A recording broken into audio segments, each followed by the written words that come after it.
clwb celf ydi o? Sbia pwy sy'n ma braf.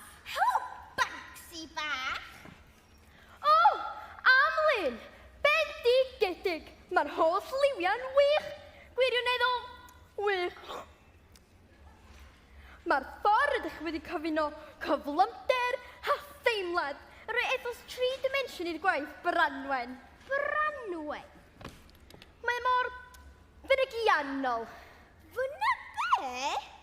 Dim syniad, ond mae'n swnio'n dda. Dio so ddim yn deg. Ti'n bod yn jealous, Kes?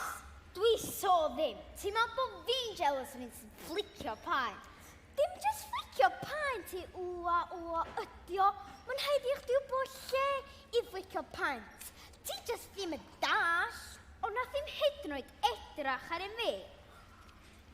Be ti'n feddwl ti'n neud? Flicio paent? Be ti'n feddwl dwi'n neud? O, mae yna spot a hwy pensel Kes animo fi rwan. Dim fi nath ra. Ti'n nath yna tra, ti'n flicio paent. Dwi so ddim wedi neud. Ti so wedi. Dwi ddim yn hyd yn oed yn iwsio pink. A be di'r spot yna, ond pink. Owen, nid cyfle i ddiogi i'r clwb celf.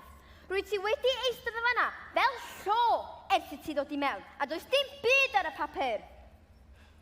Gogoniant y goeden.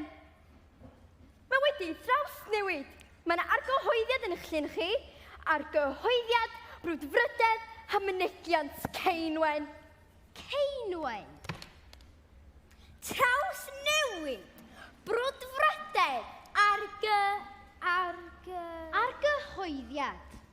Dyna ti, argyhoeddiad. Be mae hynna'n feddwl? Blinking gret. Y llygaid. Dechrau gyda'r llygaid. Allwch chi gymaint am bersiwn y ffedrych ti ar llygaid. Dim edrych arnyn nhw, ond edrych ynddyn nhw. Fel ffenestri i'r galon. Ti'n cael pwynt am dal Miss Smith ar ei chef. 2 pwynt am hitio'i ffenol hyn, a 3 pwynt am hitio'i ffen. Reit, barod. Oh, yes! Penol! Get in! 2 pwynt. Fi rwan. Oh, Kevin, 1 pwynt. Penol oedd hwnna. 2 pwynt. Oedd hwnna so ddim ar penol hi? Mae penol hyn yn masif. Fedri di mi fethu o. Owen, wyt ti wedi llwyddo i gael unrhyw beth ar y papur na erbyn hyn? Fedi hwnna self-portrait o pwy? Efo Banksy bach y prat. Reit, mae'n amser dechrau tacluso rwan. Owen, os wyt ti'n mynd i barhau ddod i'r clwb celf, dwi'n mynd i gweld peth o plentynnau fel hyn. Mae gwaith Ceinwen a Branwen yma yn esiampl wych o aeddfedrwydd ac argyhoeddiad da iawn ferched.